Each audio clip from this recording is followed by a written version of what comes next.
Tonight we're going to take you through our self-study conducted using Gibb's reflective cycle as a framework. Gibb's reflective cycle encourages individuals to consider their own experiences in a more in-depth and analytical way, helping them to identify how they can improve their practice in the future. First, we're going to start with an introduction, give you a little bit of information about us. We're going to talk about our EDI context and why we chose it. We're going to introduce our problem and our research question. We will take you through our methodology and our findings. We will show you our discussion, and finally finish up with our conclusion and next steps. My name is Megan Jonge-Smith, and I am a secondary school teacher with the Durham District School Board. I have taught phys ed, French as a second language, and business for over 15 years with the DDSB. It was brought to my attention by transitional counselors at the board level that students who were entering grade 9 were having trouble choosing between girls and boys phys ed, as traditionally in DDSB high schools, phys ed is segregated by gender. This has sparked an area of interest for me in creating a safe and inclusive environment for all students in physical education. My name is Lara Spiers, and I am a secondary vice principal with the Durham Catholic District School Board. I previously served as a social sciences and humanities teacher and have been with the board for over 17 years. Throughout my career, I have sought to advance equity, diversity, and inclusive education in both my classroom and school-wide initiatives. I am proud to say that my work was recognized via the receipt of the Premier's Award for Safe and Accepting Schools 2 years in a row. My area of interest includes the intersectionality of mental health issues and the 2S LGBTQ+ student population. Equity, diversity, and inclusion efforts aim to create an inclusive environment where all students feel valued, respected, and supported. Policy Program Memorandum 119 states that inclusive schools foster a sense of belonging for students from diverse backgrounds, regardless of race, ethnicity, gender, sexual orientation, socioeconomic status, disability, or other identities. This inclusive environment promotes positive relationships, reduces prejudice and discrimination, and enhances overall student well-being. Furthermore, when students feel like they belong, they are more likely to engage in learning and thrive academically. Students come from various backgrounds and each has unique needs. By prioritizing EDI, teachers and administrators can ensure that instructional approaches, curricula, and support systems are tailored to meet the diverse needs of all students. Recognizing and addressing barriers to learning and achievement can help create an equitable educational experience for every student, thus maximizing their potential. EDI initiatives focus on addressing and eliminating achievement gaps that exist among students from different backgrounds. By implementing inclusive practices and providing targeted support, educators can help close these gaps and promote equal educational opportunities for all students. Secondary schools have an important role in addressing and challenging systemic inequalities that exist in society. By actively promoting equity and inclusion, educators can help dismantle biases and stereotypes, challenge discriminatory practices, and empower students to become advocates for social justice. This contributes to building a more equitable and just society beyond the school walls. Teachers and administrators must also develop cultural competence, the ability to effectively interact and engage with individuals from diverse backgrounds. Educators can expand their understanding of various cultures, perspectives, and experiences through EDI initiatives, creating a more inclusive and culturally responsive learning environment. This cultural competence also enables educators to incorporate diverse perspectives into their teaching, making the curriculum more relevant and engaging for all students. Preparing students to thrive in a diverse workplace and community is essential in today's globalized world. By prioritizing EDI, secondary schools can equip students with the knowledge, skills, and attitudes necessary to interact respectfully and effectively with people from different backgrounds. This prepares students to become responsible, compassionate, and inclusive members of society. EDI initiatives in secondary schools contribute to the larger goal of promoting social justice and societal equity. By addressing systemic inequalities and challenging discriminatory practices, educators play a crucial role in fostering a more just and equal society. They have the power to shape the attitudes and beliefs of future generations, working towards a more inclusive and equitable world. Secondary school is a tumultuous time for many, with questions of identity and belonging at the forefront. We were interested in investigating how our practice affects feelings of safety and inclusion for our students, both in the classroom and within the school itself. It was our hope that we would gain insight into how we have navigated EDI implementation, as well as reflect upon best practices moving forward.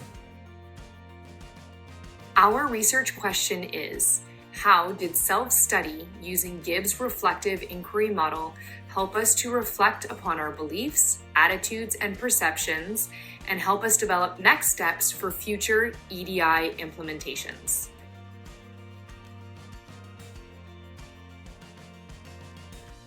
Our self-study inquiry occurred over 4 Zoom interviews, utilizing Gibb's reflective cycle as the framework to help guide the conversations.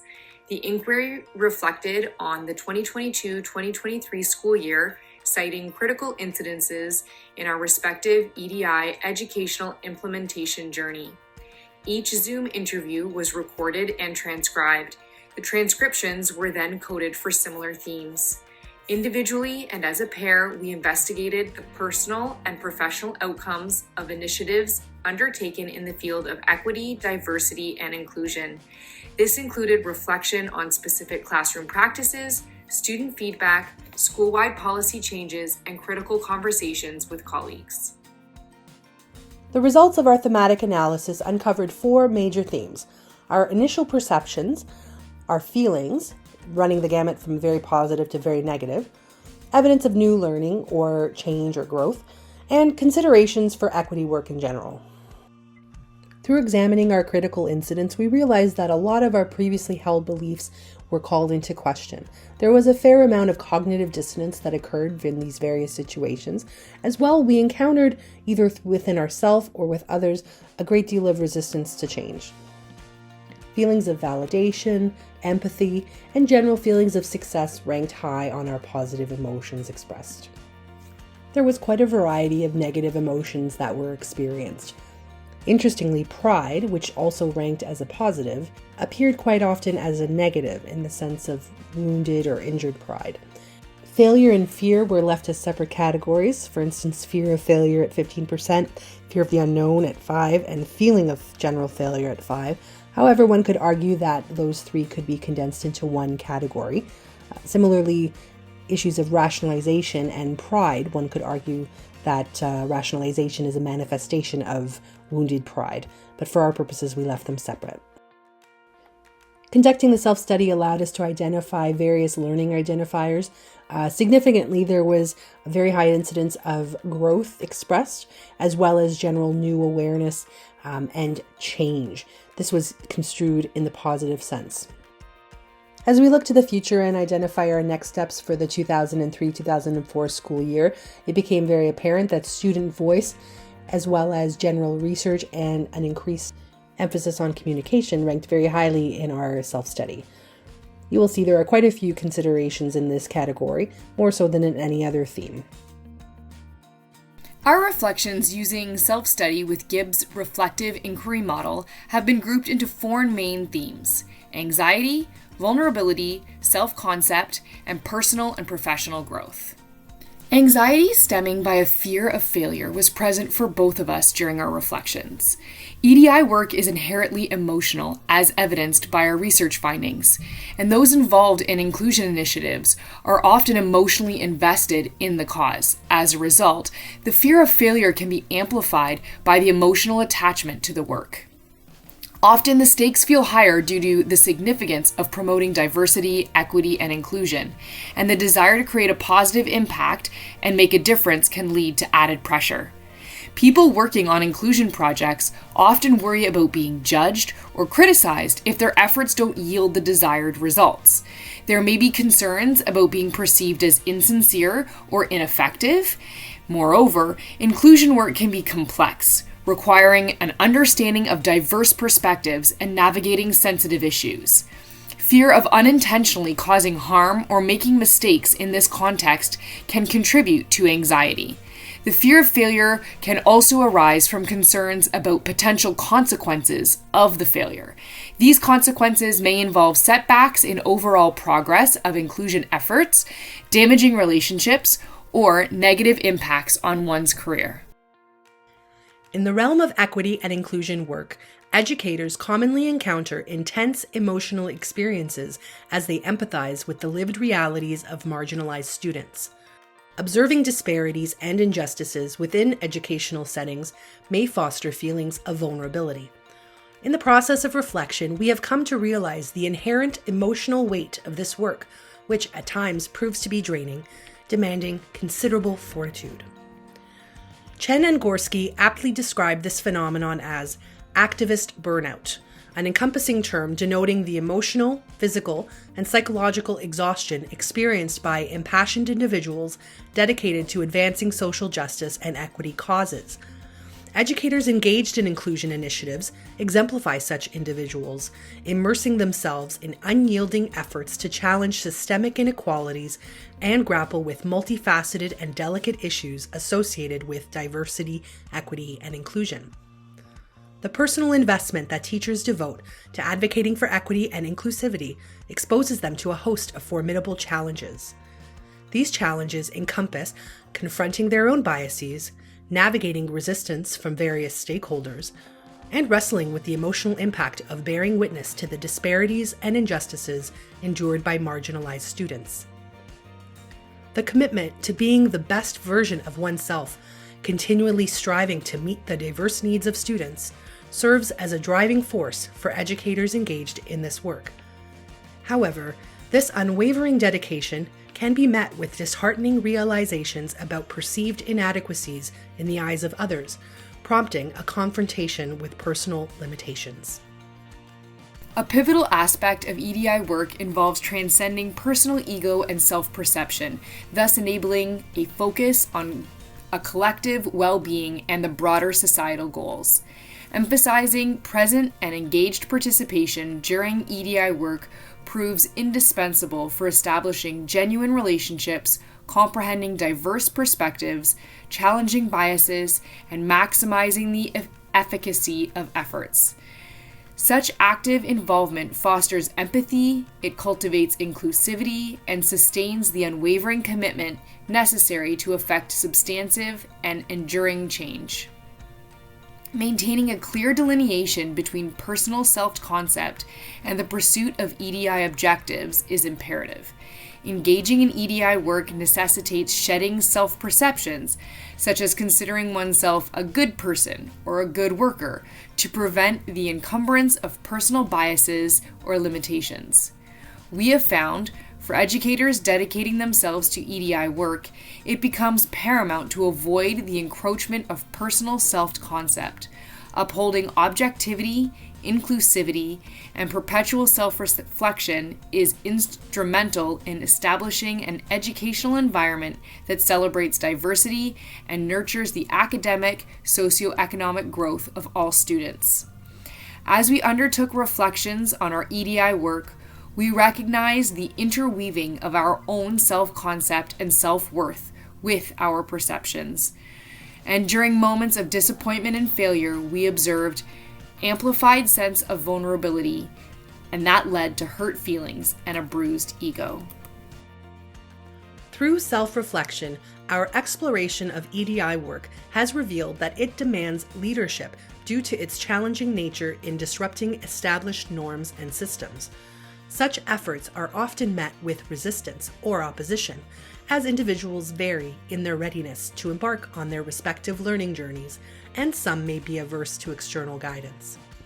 Nevertheless, this introspective process has yielded profound insights and resulted in a heightened sense of self-assurance and confidence.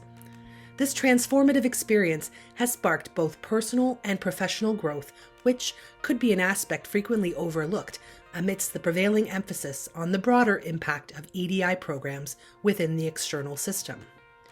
While EDI work endeavors to effect change on a systemic level, our findings underscore the significance of acknowledging the individual growth experienced by those engrossed in this pursuit. It is important to note that recognizing and valuing this aspect of personal growth may further fortify the commitment and resilience required to drive substantive and sustainable change. This self-study was rewarding, and many insights were gleaned, allowing us to face some hard truths about ourselves and our positions within our respective systems. It will be helpful to continue with our future growth. Completing the self-study together was beneficial as it helped us through the journey, and it allowed for an increase of vulnerability rather than self-deception, avoiding the personal echo chamber and being held accountable.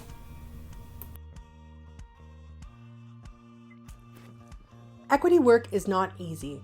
It requires empathy and vulnerability, tough conversations, and constant self-reflection. It takes sustained commitment from leaders and team members, even when it is uncomfortable or unpopular, or perhaps especially when it is uncomfortable or unpopular. Most importantly, it is just the beginning. Advancing equity requires cultivating an equity-obsessed mindset, one in which challenging orthodoxies is simply a starting point rather than an end goal. Each of us, at every organization, in every industry, across every sphere of influence, has the moral responsibility and the opportunity to not only dismantle inequity in the short term, but to cultivate equity for the long term. The work by Stephen Katz on Finding the Right Inch reminds us that thinking big and creating blanket, one-size-fits-all, mile-wide, inch-deep school improvement goals is not the right approach. Finding the real problem and going deep with a meaningful solution is far more effective. But first, you have to find the real problem. In the case of equity, diversity, and inclusion work, oftentimes that is something called imposter syndrome and is one of our key takeaways from our research. Another bias that we have to intentionally interrupt. Our tendency to present the strongest version of ourselves to the outside world. Okay? Now, think about this. Imagine you go to the kids in your class, and you say to the kids in your class, anytime you guys don't understand something, I want you to hide it from me.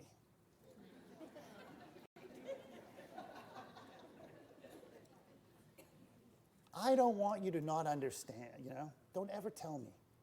Keep it a secret.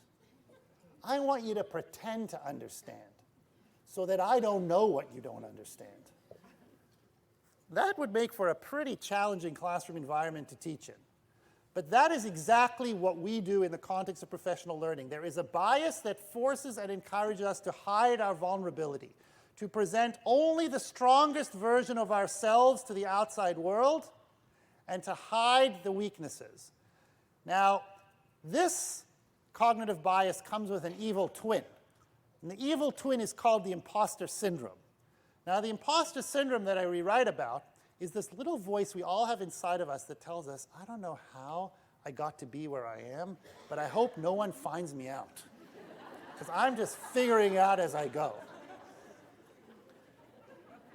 Now, the genius of the imposter syndrome, the insidiousness of the imposter syndrome, is it makes you believe like you're the only one. You think everybody's got their whole thing going on, and you're the only one who just doesn't know.